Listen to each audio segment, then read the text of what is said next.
Good evening. My name is Sabrina Clark, and as the president of the Atlanta Suburban Alumni Chapter of Delta Sigma Theta Sorority Incorporated, and on behalf of our members, I would like to welcome you to the Insurance 101 webinar as part of our Smart Money Move series. The Atlanta Suburban Alumni Chapter of Delta Sigma Theta is dedicated to providing quality programs and leading the way in social action within our community. Whether you want to know the different types of insurance available in the marketplace, or the ways in which life insurance can be an added value to your current portfolio, we hope there will be information shared tonight that will aid you in increasing your financial wealth. I would like to extend a special thank you to our presenter, Shay Crowder, and thank you all for joining us. Please enjoy the webinar. Thank you, President Clark. We are very excited that you all have joined us, and we know this will be an informative webinar tonight. Before we begin, there are a few important points that we would like to share. First, our media disclaimer. You have entered an area where photography, audio, and video recording may occur. By entering the event premises, you consent to such recording, media, and its release, publication, exhibition, or reproduction. Number 2, your mic is muted. Attendee microphones are muted to eliminate background noise for others. And number 3, we welcome your questions. Please post your questions using the Q&A icon. We look forward to your questions and we'll answer them during our allotted time for Q&A, or questions and answers. At this time, we will now have Sora Alicia Thompson with our Economic Justice Matters.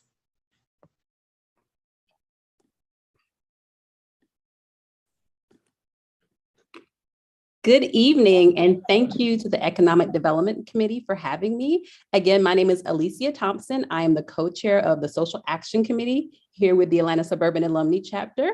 And I'm here today to talk about two very important things. The first thing is, it is election season. This is the time to get out and vote. We want everyone to exercise that right.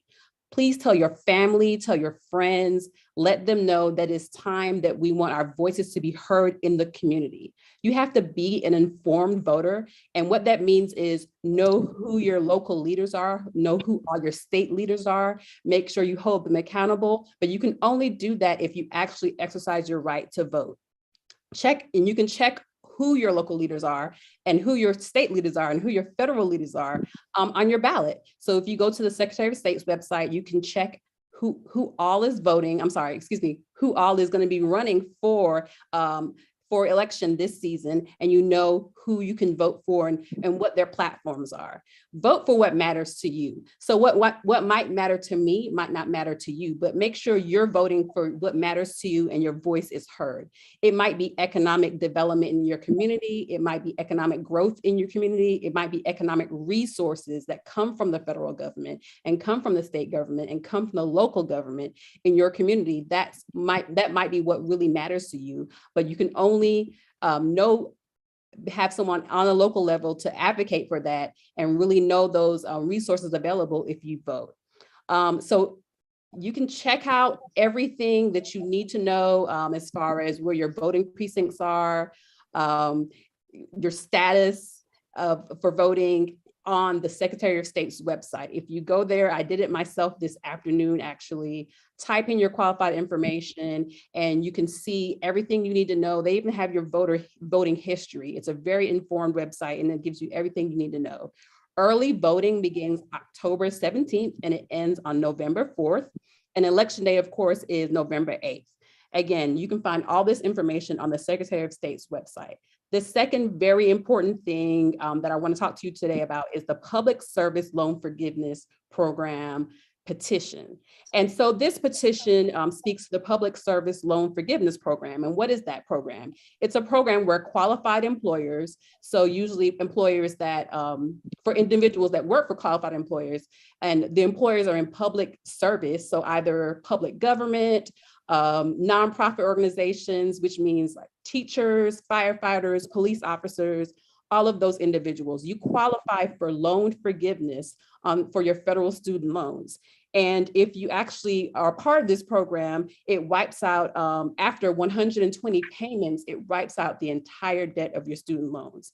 So the limited PSLF waiver refers to the time-limited changes to the public service loan forgiveness program that all borrowers can receive credit for past periods of repayment and would otherwise not qualify for PSLA.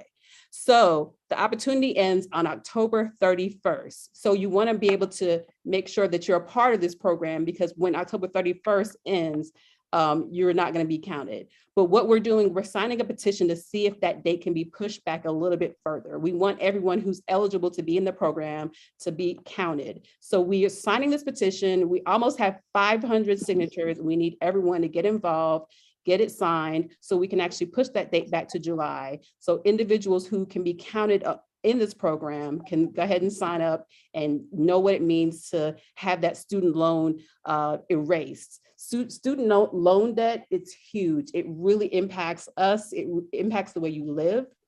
It impacts the way you save. It impacts general wealth for individuals in all communities. So we want to make sure we do what we can to really take advantage of this opportunity. So next, I'm going to pass it on to Soror Alexis Buechele, and she's going to introduce our speaker for tonight.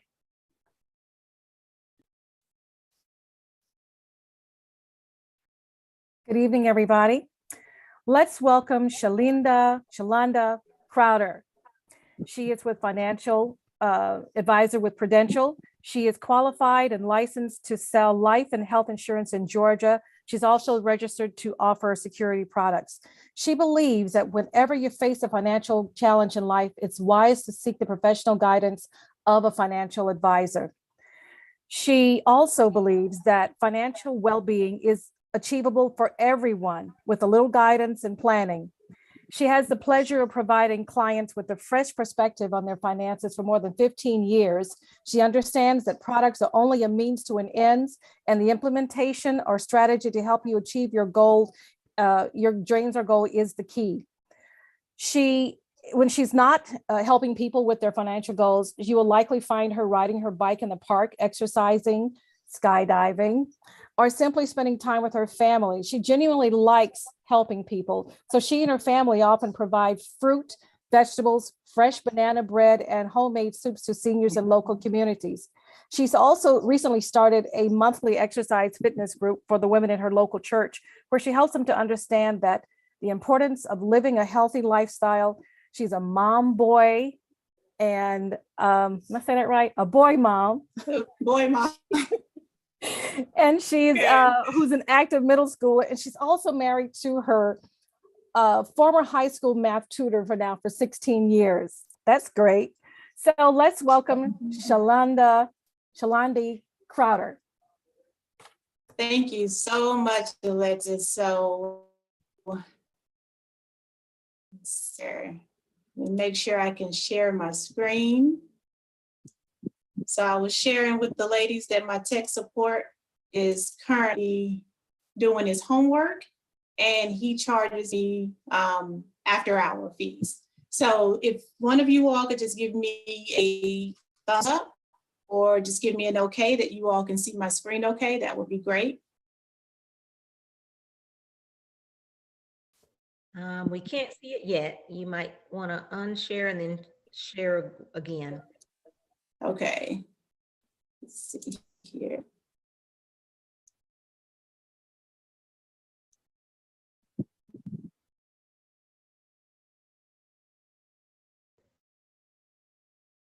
Yes, we do. And then, yes, okay, we're good. All right, we're good. Awesome. Thank you all so much. So welcome to today's presentation, What You Should Know About Life Insurance. This is Life Insurance 101, ladies. I want to first thank the Economic Development Committee of the Atlanta Suburban Alumni for having me this evening. So I know I'm getting into somebody's bedtime, dinner time, home time with the kiddos. I get it. I have an 11-year-old who seems to get amnesia about the school schedule when I'm not upstairs watching him. So I promise not to keep you long. I will be like your pastor. I'm not going to be before you long, but I am going to drop some seeds. We hope and pray that the information that I provide to you tonight will fall on good ground. We'll take up some offering, then we'll go home. Because I'm just kidding. We're not going to take up any offering, but I promise you that the information I'm going to present to you this evening will be very beneficial. So again, my name is Shay Lundy Crowder. Those who know, like, and trust me call me Shay. Now, we've been around one another for more than 48 hours and you're still calling me Shay Lundy means that we need to work on our relationship. So you've heard my bio from Alexis. That's simply what I do, ladies. As a financial advisor, I work with professional women, business owners, employees, and both. Improve your financial position by actually showing you how to grow and protect your wealth. It's as simple as that. But what's not in my bio is why I do what I do. And I think that's just as important. So growing up, I was one of 3 kids. Older brother Miko, younger brother Demetrius. We were always really close. Whenever we were in trouble, we were always called by our father in the order of our births. Miko, Shay, Demetrius, come and clean this kitchen. Miko, Shay, and Demetrius, come and do this yard work. So my parents did not show any favoritism whatsoever. We all had to get it in. We grew up in a middle-class neighborhood. Our parents were very well respected in the neighborhood. We were always shining with a bunch of Vaseline like new pennies. I was even voted as best dressed in high school. We lived in a 2-story house with a carport, not a garage. We actually had a carport. And we thought we actually had it going on. But one day our lives turned upside down one Friday evening after a football game. There was a terrible accident. My brother was only 16 years old at the time, my older brother, and he was killed. And guess what? It was not only just hard for my parents, but for me and for my younger brother as well. We went through a lot during that time. Let's see, it looks like my computer froze. Are you all still able to hear me? Yes, we can hear you.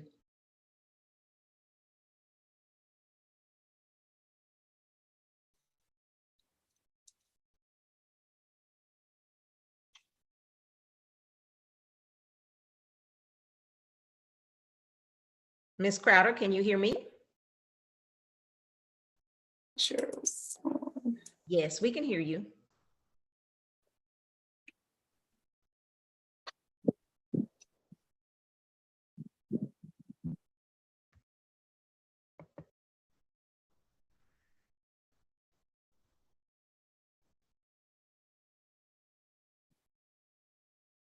Yes.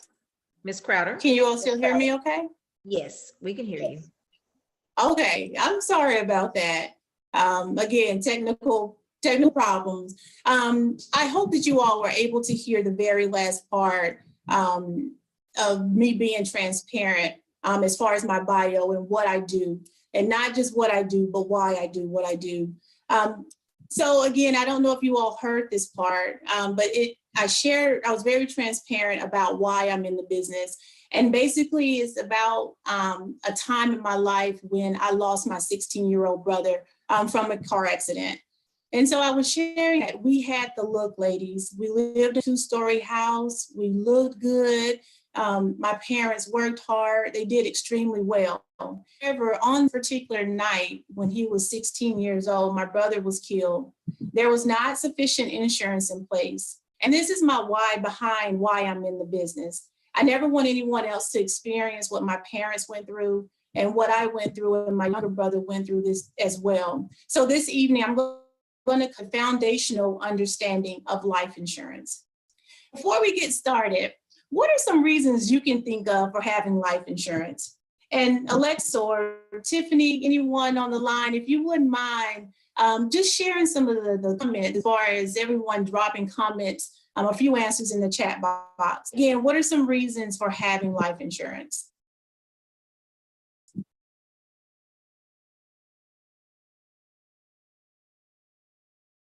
And it can be for anything, whether it's support for your family, continuing a legacy.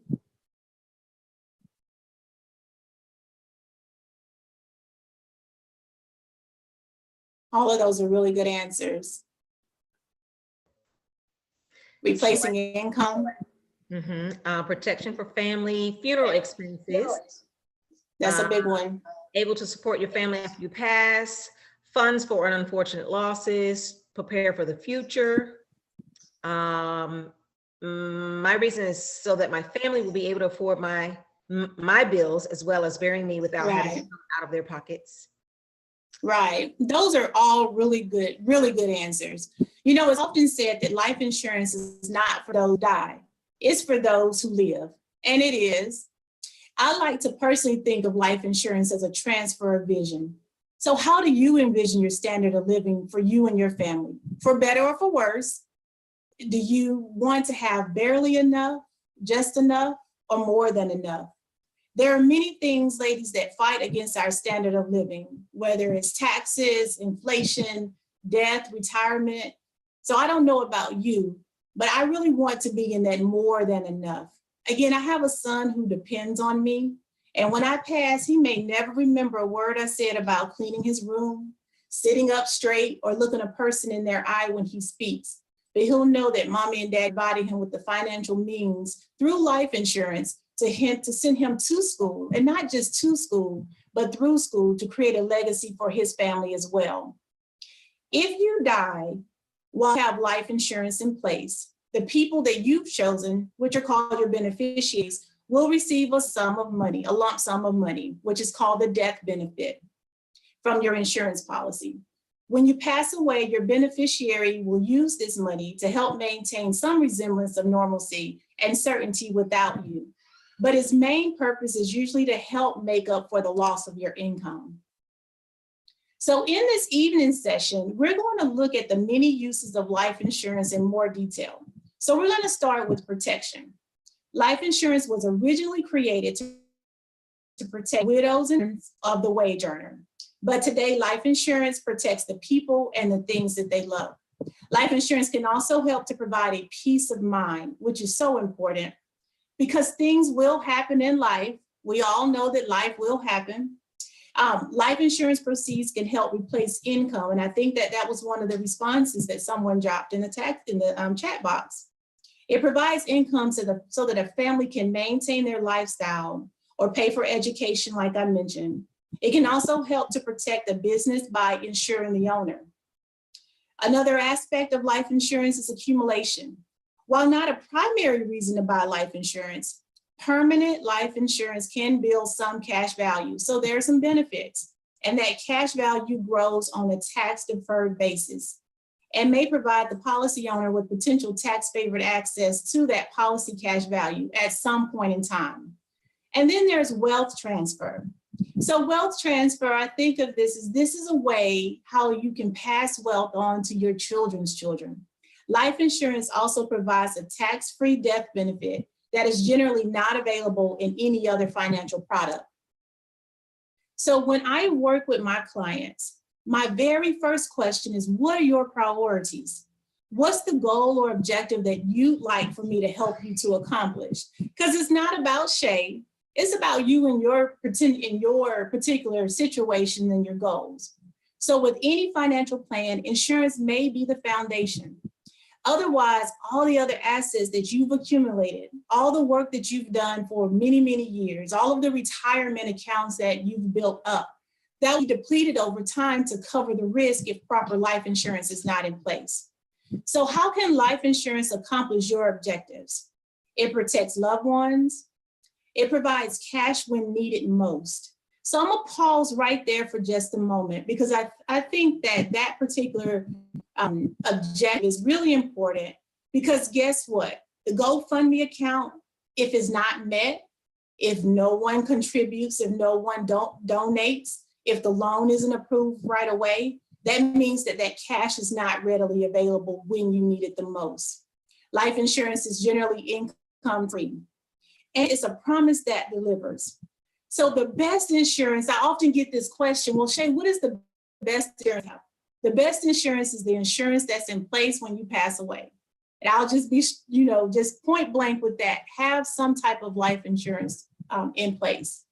I encourage you to work with a reputable company, a company that has a great rating when it comes to claims paying ability in a timely manner. So do you need life insurance? There are a few questions that you'll want to ask yourself. And if you have a spouse, a partner, a loved one, I also encourage you to have this conversation with that individual as well. So first of all, when someone suffers financially, well, the first question you want to ask yourself is, will someone suffer financially if you die? If your answer to that question is yes, then you may need life insurance. Then you'll want to determine how much do you need. You'll want to complete a financial needs analysis with your advisor to determine the amount of coverage that you need. So there's not a one size that fits all. You want to first figure out your immediate expenses, such as your funeral costs, mortgage and other debts, uncovered medical costs. Then you want to calculate any ongoing expenses such as food, housing, utilities, transportation, clothing, healthcare. Finally, you want to determine future expenses such as college, retirement, and you want to combine those amounts for current and future financial obligations. And then simply subtract living spouse's earnings, savings that you've accumulated, your investments, and other life insurance that you currently have in place. That balance is equal to the life insurance amount that you'll need. So let's take a look at a few reasons you might consider life insurance. First, it can help protect your family or business from a financial loss if you should die while you have obligations in place. That death benefit that I talked about earlier, that's tax-free, this money goes to your beneficiary. They can replace some of the money that you would have earned and can help with the following needs, such as your living expenses, home, education, or education, I should say, any final expenses, retirement, again, income replacement, and debt elimination. So on your screen, you should see a life insurance quick estimator. I take every one of my clients through this process because it's important to uncover the need. I am an advisor that works on your need, that focuses on your need. So I do not have products or strategies that I have on the shelf that I just pull off and everybody gets the same amount of life insurance or the same recommendation of the day. It's important to determine what the actual need is. So when trying to figure out how much life insurance that you need, there's no single right answer. Some people select a coverage amount that is equal to 6-10 times their annual gross salary. I'm sure we've all heard that before. The amount should be tailored to what's appropriate for you based on your circumstances. To get a more accurate view, it's best to complete a personal needs analysis like this quick life estimator that you see on the screen. So I'm not sure if you all can see it because I know the line items are a little small, but there are several factors to consider to estimate your needs, such as, again, your current life insurance that you have in place, even your group life insurance with your employer, the income to be replaced, any expenses. Again, if you have minor children at home, if the goal is to send them off to school, again, not just get them to school. A lot of times we forget about, we get them to school, but they have to go through school as well. So this is the purpose of this life insurance quick life estimator. So what is the true value of your salary to your family? When a loved one passes away, guess what? Salary, ladies, it goes away as well. So if you're not here, how will your family face this lost income? Is there a gap between your lifetime salary and the amount of insurance coverage you have? The gap is the amount of money your family will miss if you're not here to provide for them. So on the screen, this present value calculation assumes annual paychecks at the beginning of the year. Increased by 3% inflation. We all know inflation is much higher than that right now. Reduced by taxes of 25%. You have to include federal, state, and Social Security, and discounted at 6% after that. So for example, to provide $100,000 a year, so you can actually look at your current annual income on the far left-hand side. But in this example, $100,000 a year for the next 40 years, assuming a 3% increase in salary, an overall tax rate of 25%, and that's if the taxes do not go up, but there's a potential, let's just say they do. But this is, again, an example of 25%, an investment rate of 6% after taxes will require a cash account today of over $1.8 million. So closing that gap may be easier than you think. You simply have to work with an advisor, work with an individual who can sit down and calculate what the value of your salary is to your family. So maybe you'd like to take a deeper dive. So let's talk about where you can get more information about purchasing life insurance. So first of all, you got to find you a SHAE. If your advisor does not take you through the process of understanding your need first, you may want to continue looking. But consumers are relying on the internet for basic information to purchase basic coverage, usually term insurance. Many of us are in that open enrollment with your employer. I encourage you to take advantage of all of the benefits, the free benefits when it comes to life insurance that your employer is offering. So many employers offer that group employee coverage up to a certain number or a certain amount, and it's typically a certain dollar amount times your salary. And it may also offer some optional additional coverages as well. Companies that offer this are leveraging the financial and tax benefits of the life insurance, but in a group environment. Simplified and guaranteed issues are policies that offer convenience and speed, but typically at a higher cost due to no or limited underwriting. So I'm sure you all have probably seen some of those commercials online and also on television as well with the guaranteed issue. I encourage you all to read the fine print.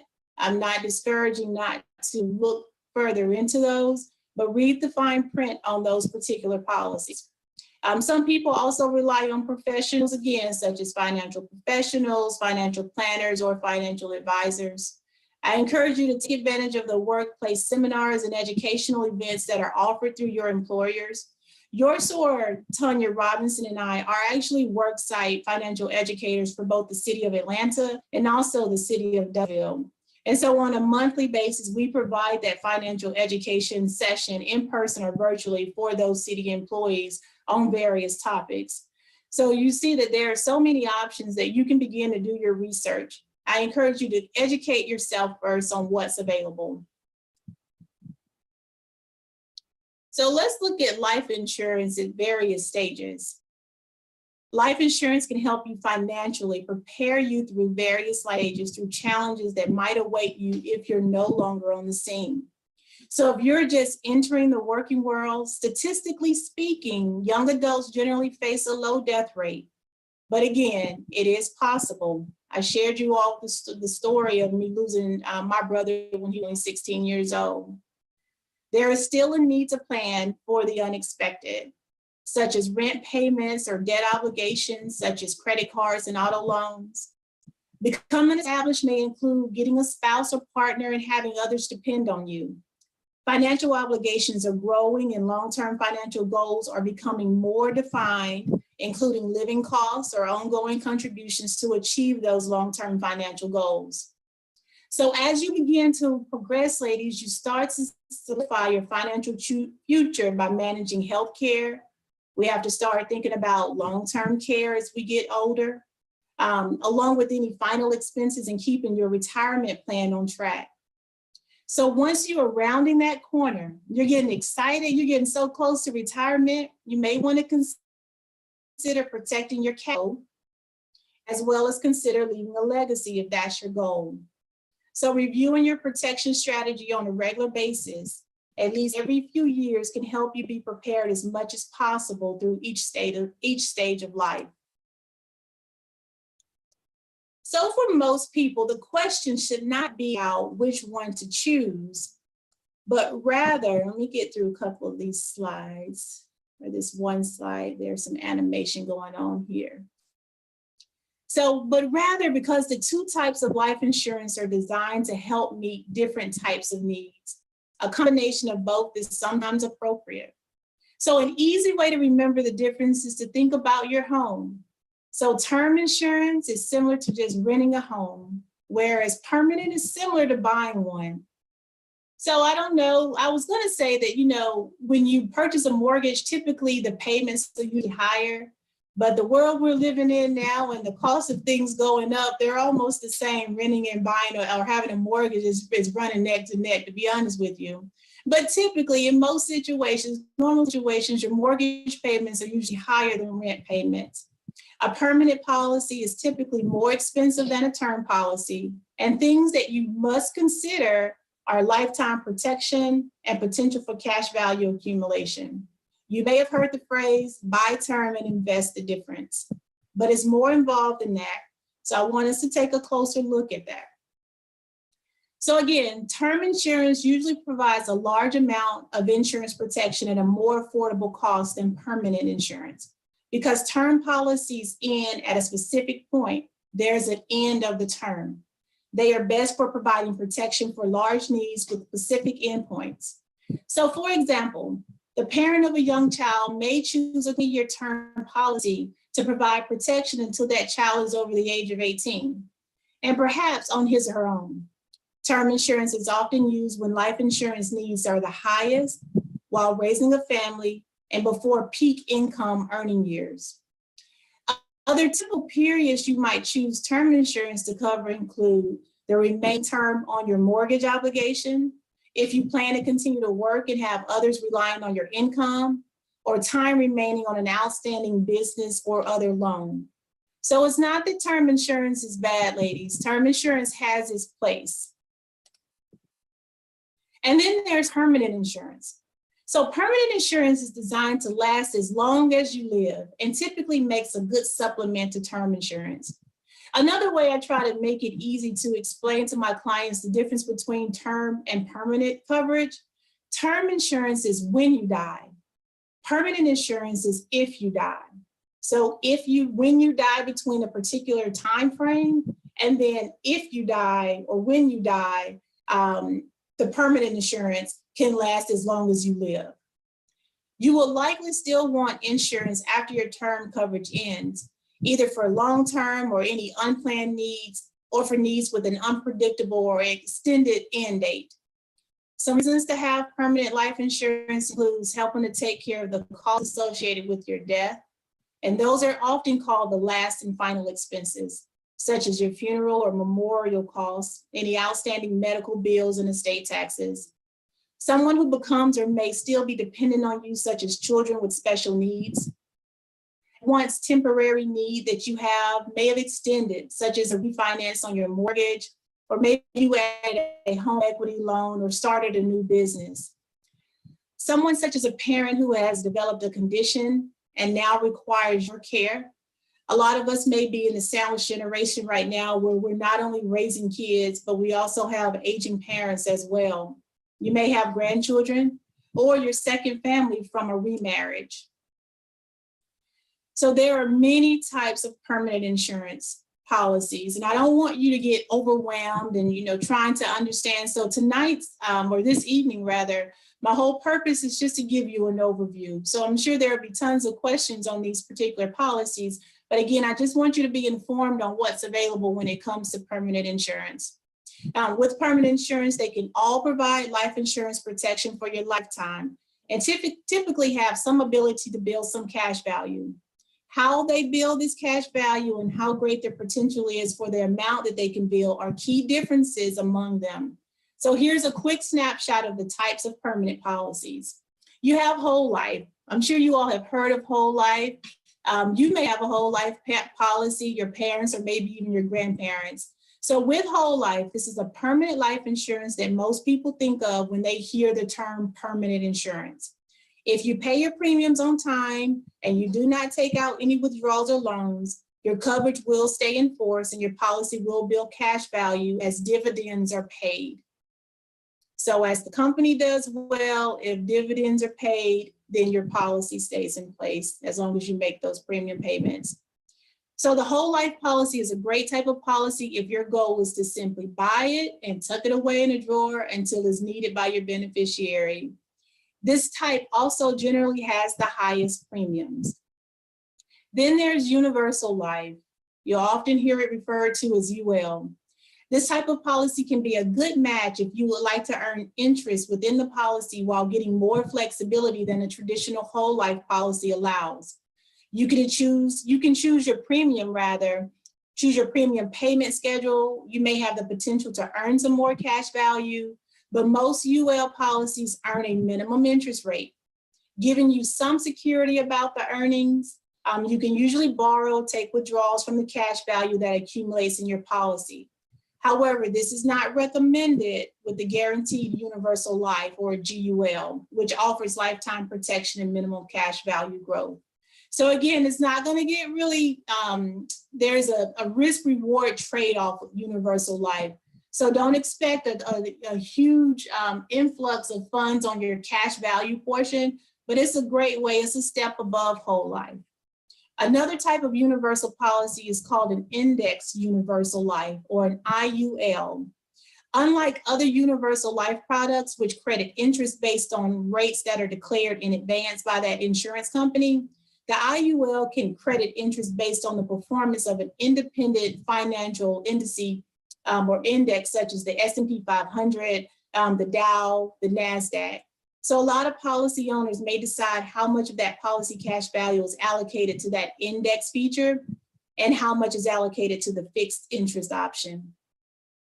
And then lastly, there's a policy, I'm sure you all have heard of this particular permanent policy. It's called a Variable Universal Life, a VUL. So with this type of policy, it gives you the flexibility of a universal life policy, but it adds an investment element. So with the VUL policy, you are in charge of how the parts of your premium payments not needed for your actual costs and charges, so net those premiums, are invested. So you have a little more control over the investment options.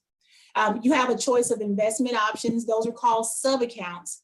And you can decide how much of your net premium should be allocated to each of those options you select.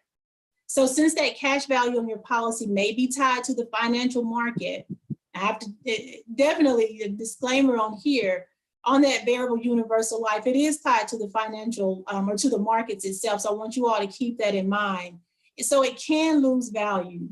And that investment side is not guaranteed if those results are poor. However, don't discount this type of policy. This is also a good policy for individuals who like the investment element, can fund the policy properly and have some time. So this is not a overnight success. If you have 10 plus years or more, then this is a policy to consider to allow it to potentially grow or build cash value. So today's policies offer many additional riders that add value during your lifetime. So you have riders and benefits, again, that are available at no additional cost. There's a waiver of premium. This allows you to pay premiums or cost of insurance should the client become disabled. So basically there's a cost associated or a rider where your premiums can be waived while you're going through a disability. There's accidental death to pay an additional amount of money or additional proceeds in the event of accidental death. Then there are child riders to offer coverage on your children of the insured at a lower rate than an additional policy that they would own on their own. Then there are living benefits that allow the insured to access the death benefit amount for care if you become chronically or terminally ill, as described by the rider and meets other requirements of the rider. So typically with this living benefit, again, as it states, if you were to become chronically or terminally ill, some policies allow you the capability to advance a portion of that death benefit in order to take care, to meet those needs for your care. So when should I start thinking about life insurance? You know, some people, a lot of my clients, you know, over the years have said, you know, should I consider it now? I'm still young. You know, should I consider it later when I'm getting closer to retirement? But this question can best be answered by your age, your life stage, your budget, your time horizon, your goals, and your objectives. So only you can answer that question. But since the cost of life insurance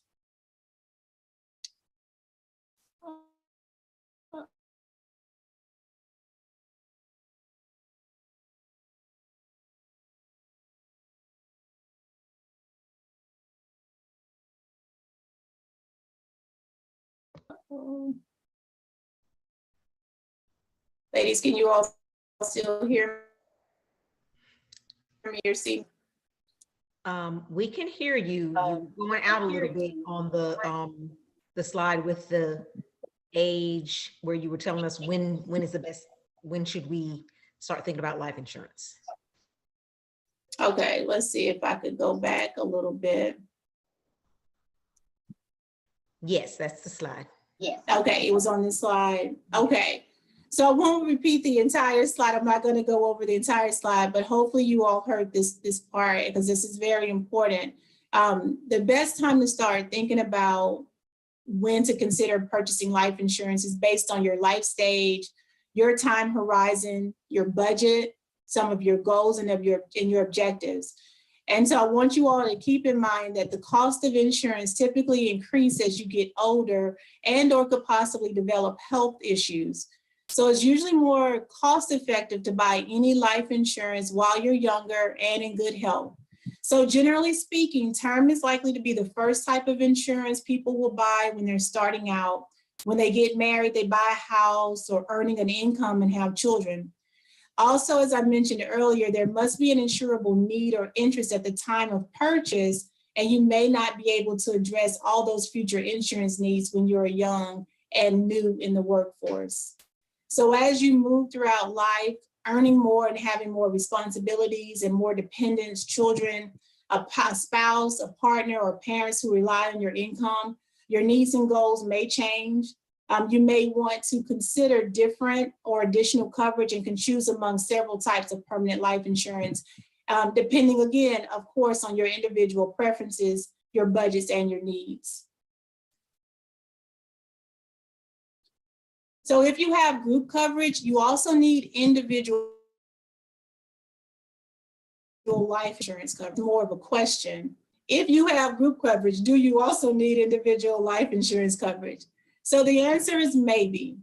So participating in group life insurance is a good idea because you may be able to receive a lower group rate, the ease in securing coverage, and you generally don't have to go through underwriting. Securing coverage is easier. And also, like I mentioned, a lot of us are in the open enrollment season, and you generally, again, do not have to go through extensive underwriting. So remember when I shared with you my why and how I lost my brother and he was 16 at the time? These are two reasons on the screen you may want to consider life insurance for your children. My parents never expected this to happen to their first child. So two reasons to consider life insurance. Generally, again, lower premium. The younger we are, the less expensive life insurance will be. And also it ensures your child has life insurance for life. I have seen instances where children were not insurable. So this is a good reason to consider life insurance while they're still young. So when should I review my coverage? So my commitment to my clients is at minimum on an annual basis, regardless of what type of life insurance plan you may have in place, retirement plan. My commitment to my clients is on an annual basis. We review what's currently in place. We look back at your strategy. Does it make sense to continue? Does it make sense to pivot, or are we still on track? Your life insurance is no different. Your advisor, your planner should be reviewing your coverage with you. Maybe you already have coverage, but your situation has significantly changed over time since the last time you bought an insurance policy. If something were to happen to you today, would your loved ones have enough coverage? That's a question for you all to ask yourselves. Generally, we recommend you review your current coverage at minimum, again, once a year, or when experiencing one or more of the following. Either you're purchasing a home, a rental property, maybe you adopted a child, you got divorced, married, divorced again, and married again, became a widow or widower, you changed jobs, began caring for an elderly relative, maybe you took out a loan, or you started a retirement or college fund. So these are all valid reasons to review your life insurance coverage. So the life insurance sales process can take longer than what you're used to with other transactions. Once you've decided to purchase life insurance, you'll need to determine your coverage amount, how much your beneficiaries will need after you die. Then you'll need to complete an application for life insurance. That application will ask for some of your basic information, such as your name, address, and your employer. It will also ask for personal information, height, weight, date of birth, your lifestyle habits. If anybody's jumping out of planes, doing skydiving, or riding a motorcycle, that's all going to be considered. Smoking, drinking, do you exercise? And also financial information, including your annual income and net worth. Some insurance companies will require an in-person medical exam. And then the next step is typically an underwriter at the insurance company will review your application with you, make sure all your answers or your questions were answered accurately. Once your application and medical information has been reviewed, that company will either approve or deny your request for coverage. The good news is that most companies have implemented some type of simplified underwriting for young and healthy individuals. I recently submitted an application for a gentleman. I think he was a little over 48, I think it was 48 years old, if my memory serves me correctly. But we did an application on a Friday. It was approved by Monday and we closed it by Tuesday. So it is possible that these applications can be issued within 24 to 48 hours. So underwriting is a term frequently used in the insurance industry. That means an evaluation of your current health, your medical history, your family medical history, and your lifestyle. Some of the questions that you'll be asked, again, your finances, how will you pay for the policy? Does it fit within your budget? Are you replacing any other policies?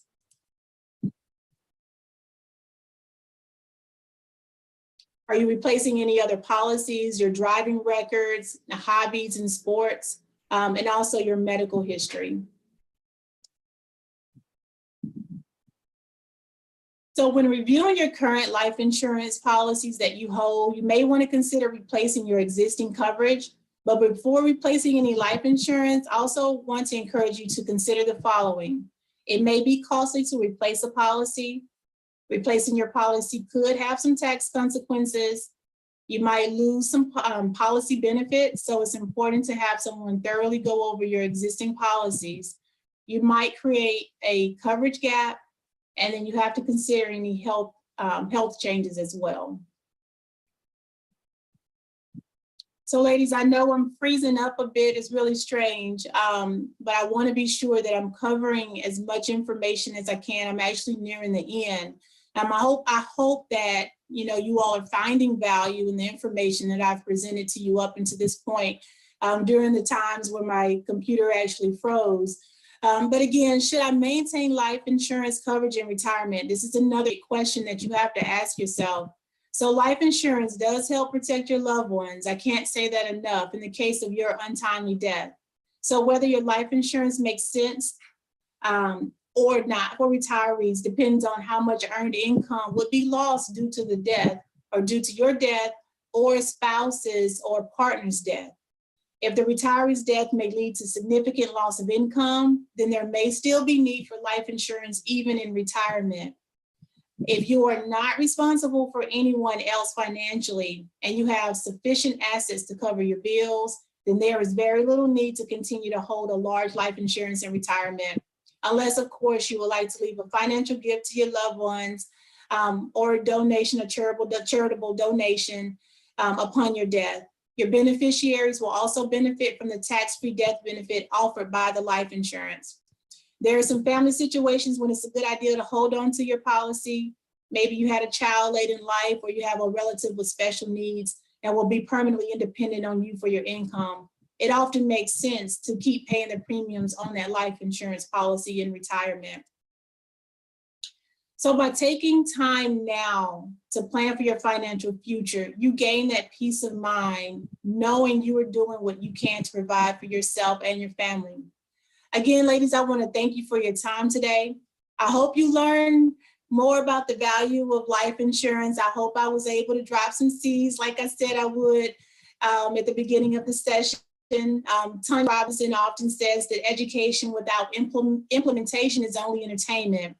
But I hope you carved out this evening, the time that you carved out this evening was, my prayer is that it was well worth it and that you found value enough to take action. And I know I would be happy, and well, actually now I'd be happy to answer any questions that you may have.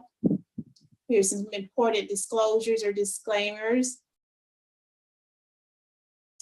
And then if you'd like to contact me, here's my contact information. Again, you all are welcome to call me Shay. And thank you so much for your time today. So Ms. Crowder, thank you so much. This was good information. It was a lot of information though. So I know that we have some questions and our participants may have questions that they want to put in the Q&A. We have questions that either came through via Facebook or questions that were submitted to our Q&A facilitator. So we will turn it over to SOAR Nikki Ellis for the Q&A. Thank you so much, Tiffany. And Ms. Crowder, I'm excited about this webinar because I have to tell you, growing up where I grew up, there was always some kind of fun raising money for funerals. And these were people, you saw them, they had their new cars all the time. They always had the best of the best, keeping up with the Joneses. And then we were raising funds for their funerals. So thank you so much for this. And we do have some questions that came in because this is so timely. So the first question that popped in, are there any available options for people with pre-existing conditions? Example, waiting period before the policy will pay off until you get past the established period. So when it comes to pre-existing conditions, I will say that a lot of companies, I'll speak specifically for Prudential, we can be a little lenient at times as far as the pre-existing conditions. And what I mean by that, the pre-existing conditions may not be as bad as a lot of people think if they're controlled. So if there's high blood pressure, if there's diabetes, if there's other conditions that may take place and they're actually controlled, you're seeing a doctor, you're seeing a physician, there's still potential for an insurance company to cover you. However, your rating may be different than someone who does not have those pre-existing conditions. And a lot of times, I'll add this as well, Nikki, a lot of times, the turnaround time for an approval may not be as quick. Sometimes you may have to go through some more extensive underwriting. There may have to be additional medical records that are pulled or retrieved and reviewed before there's a response as to a decision, rather as to a yes or no. All right, thank you for that. Next question, is there an age where term will typically not be issued? An age where the person is just too old to qualify? Great question. Every insurance company is different. So it really depends on the company that you're working with. So the terms that are generally or typically provided or offered can range from 10 years, 15, 20, 30, and actually 35 as well. So it all depends on the company itself to determine what that maximum age would be. Just to follow up that, you always see those commercials with Alex Trebek and you can get insurance up until 80 years old.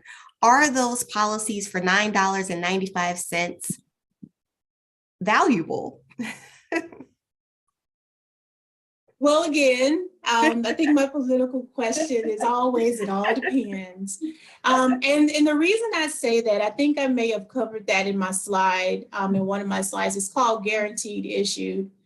And so the reason I say that it all depends, because typically on those types of policies, if there are medical conditions that you typically would not be, the medical conditions that you have, and if an insurance company would typically not insure you, you just simply cannot get insurance at all, the guaranteed issues could be a potential opportunity for you because they will insure you.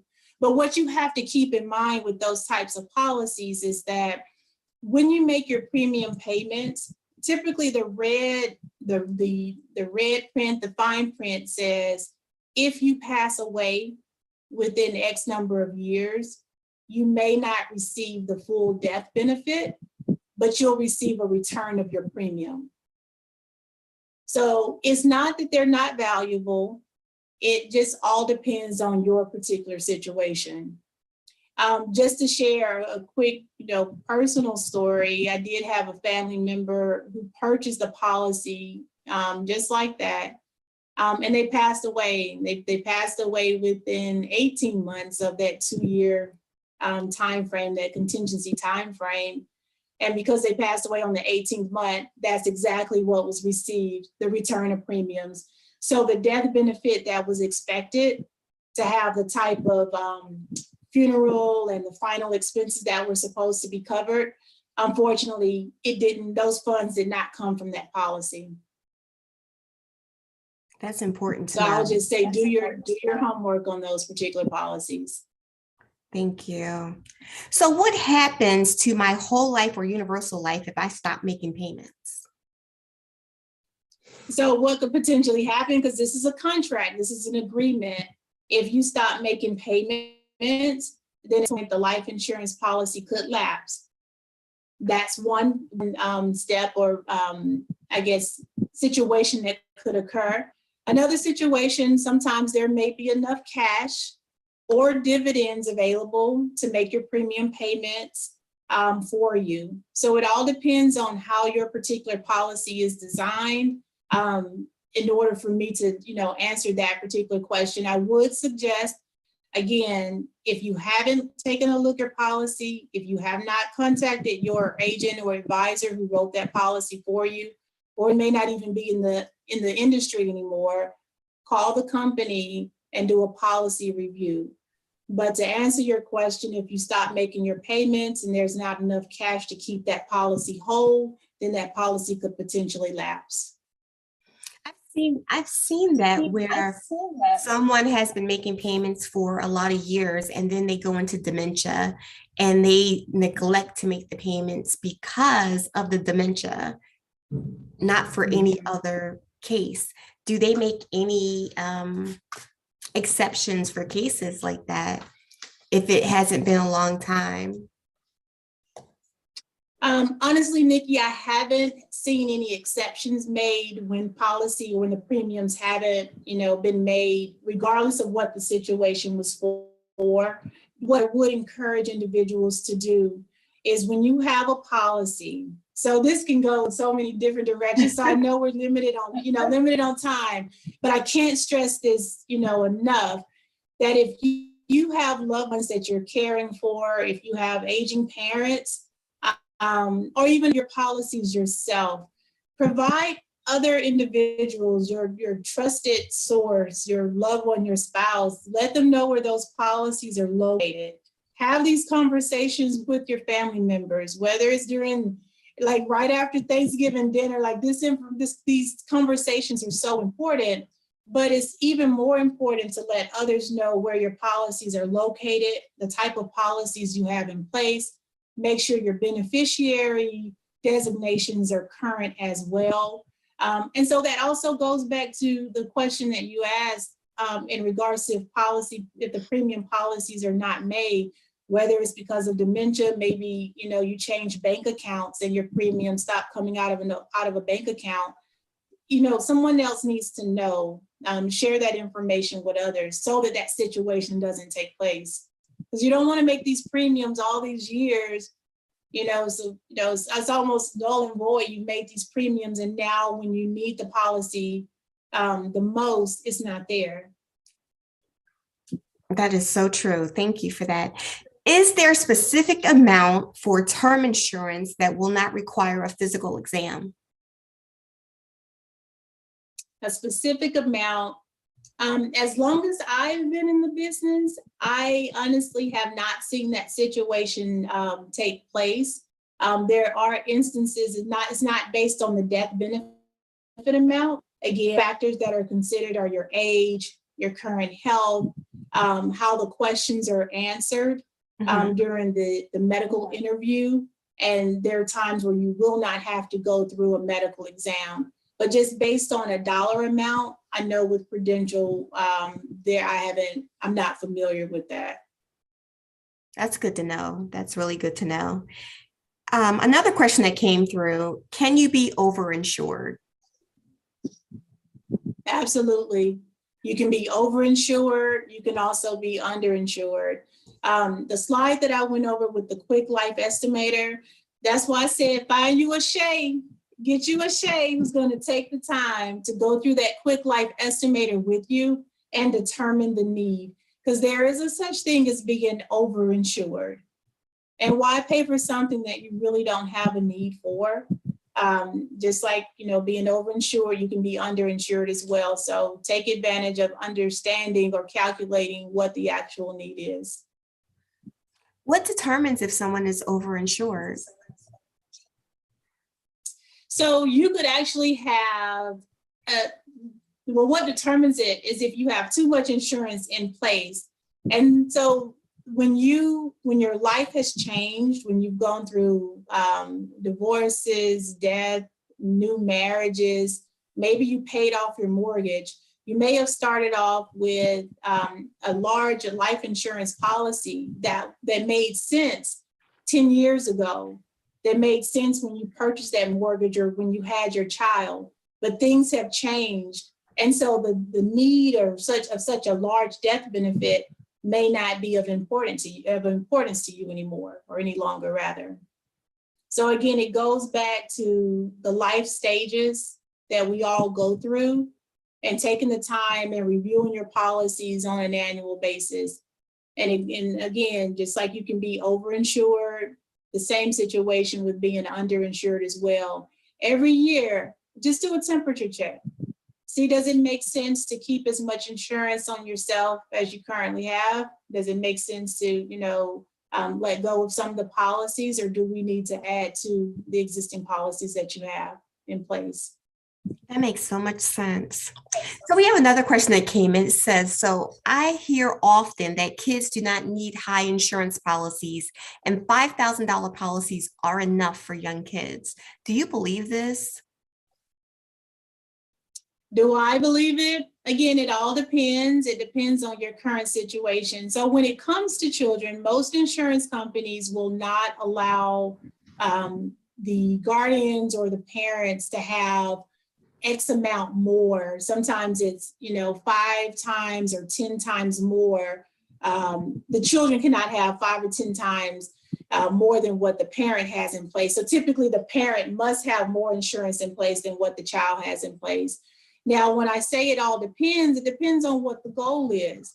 So for example, you could get a life insurance policy, whether it's $5,000 or $25,000. It depends on the type of service that you may want to have. It depends on what the goal of that policy may be. First and foremost is for a death benefit, but you could possibly have a permanent policy as well with a cash value or an investment portion attached to that policy. That could be a perfect way to transfer that wealth over to that child. So for myself, I'll give an example. I have a policy on my son. It is more than $5,000 because of the need and based on our goals. But at some point, I'm gonna pass over this ownership. So my husband and I, we currently own the policy. We'll pass this ownership over to my son. And now this is an asset that he owns that's in place for him and his family when he gets older. That's awesome information. So there's no set amount per se that I would just personally say only get 5,000 on a child, only get 10,000 on your child. It depends on, again, what the objective of that policy is for. That's great information. Next question. Now, while companies provide insurance for their employees, would you suggest getting life insurance outside of your job? Absolutely. That's just my personal opinion. Nikki, I've been saying it all depends, every question that you've asked me. But I personally believe that it makes sense. And here's my 2 cents on that. So when you work with an employer and you have group life insurance, I think of this as you're renting the insurance. So the agreement or the trade-off is as long as I work for X company, then this company provides me with group life insurance. But what happens when I willingly or unwillingly leave the company? If there's not an option to, if the insurance or the group life insurance is not portable, if it's not convertible, meaning you can't take this policy with you, you cannot convert it over into an individual policy.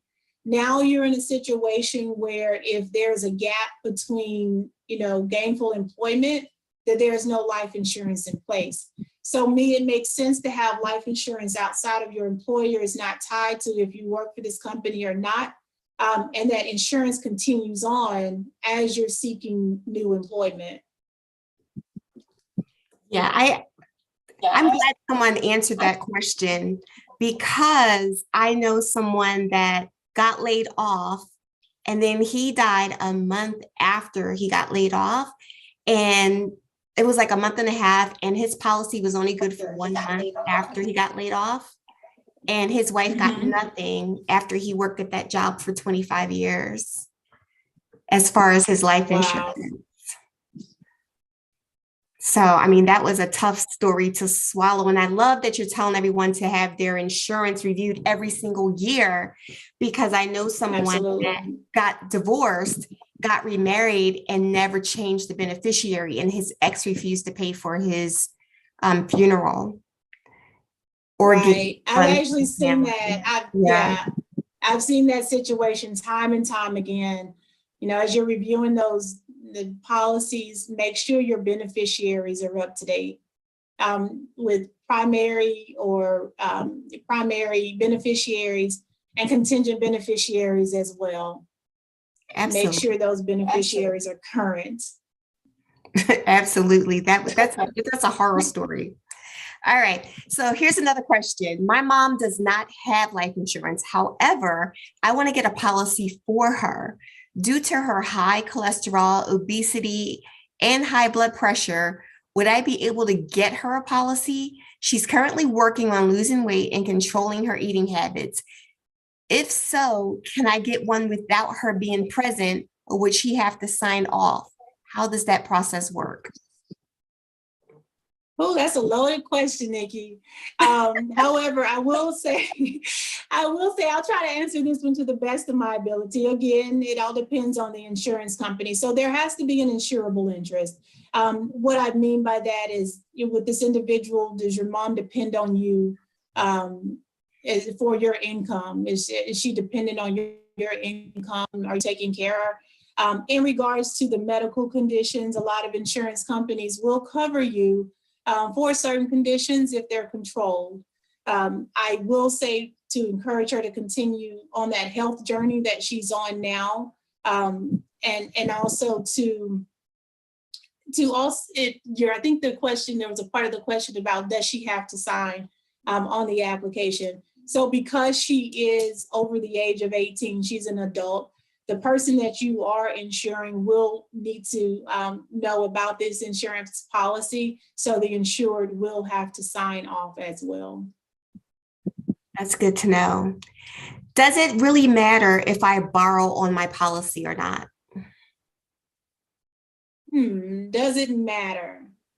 So it does matter. You have the option. So that's the benefit and the beauty of a permanent life insurance with that cash value attached to that particular policy. It gives you options. And that's what the permanent policies are all about. That's what financial planning is all about, making sure your financial affairs are in order, and that it creates options. So you're not just segmented to having one particular option. So if you choose to borrow against your policy, or if you take out a loan, if you take out cash, it gives you more opportunities to do things, whether it's, building an addition to your home, taking a trip, maybe using that cash for a supplement to retirement. So it really all depends. It gives you options if you need it. That's good. Often offered $1,000 to $2,000 coverage through various affiliations like your bank at no cost to you. Are those worth signing up for? Absolutely.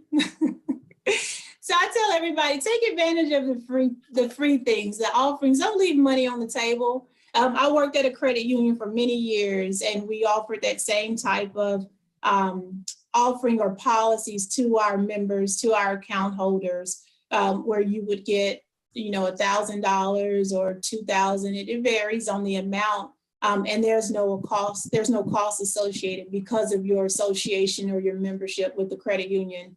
So if they're offering that, again, always read the disclaimers and the information. But because of your relationship with that credit union or bank, and there's no cost, take advantage of it. That just adds to your insurance portfolio that you have in place. Good information. Never leave money on the table.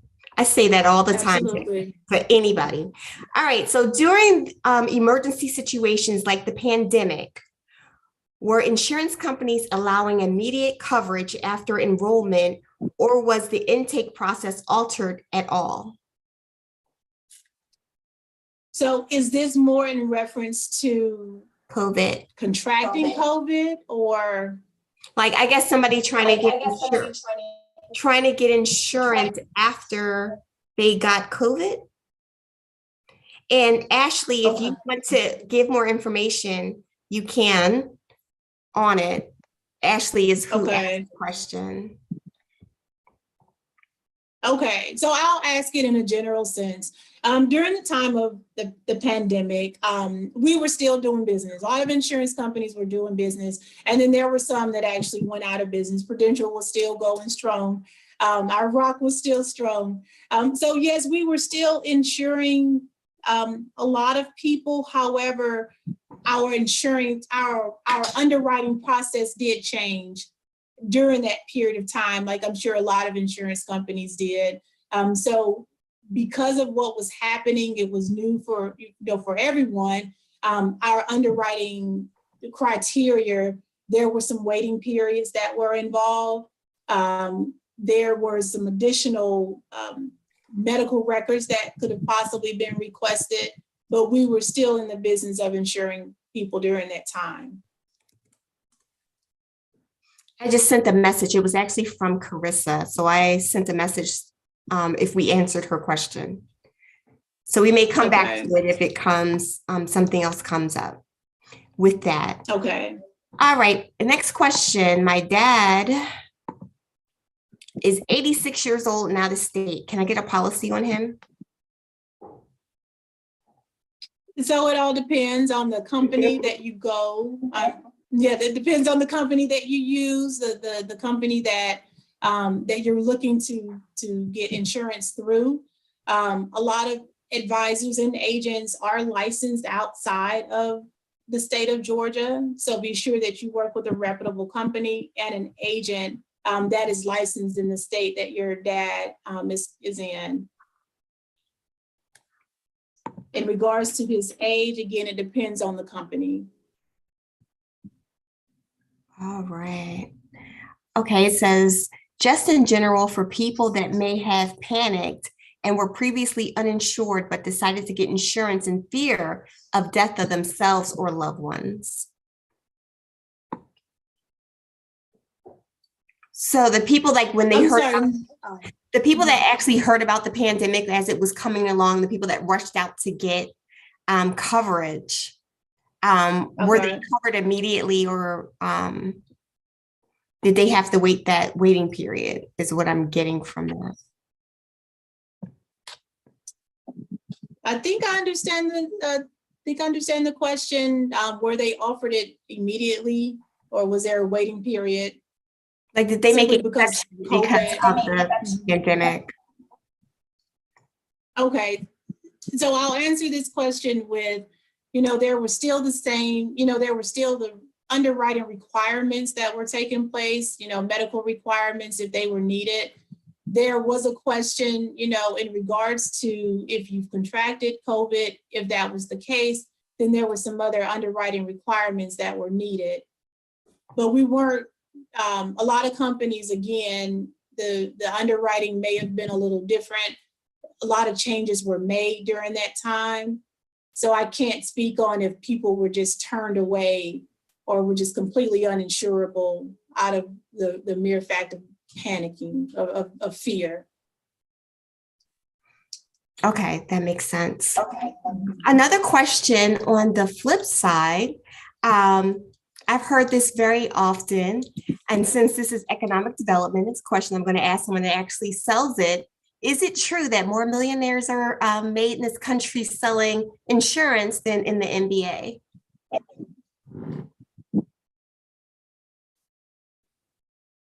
They're saying that in Is the that question for- industry of life insurance, more millionaires are made Uh-huh. selling insurance than in sports out there, such as the NBA. So I haven't done the research on that one. So I'm not 100% certain. So the question is, are if more individuals become millionaires, or if there are more millionaires out there from selling that have been made from selling insurance versus NBA players? Mm-hmm. I've heard that twice. So that was a personal question. So I'm asking you if it was something that's a really good question. I'm gonna have to put that on my takeaway, Nikki, because I don't know. Okay. Yeah, I don't know the answer to that.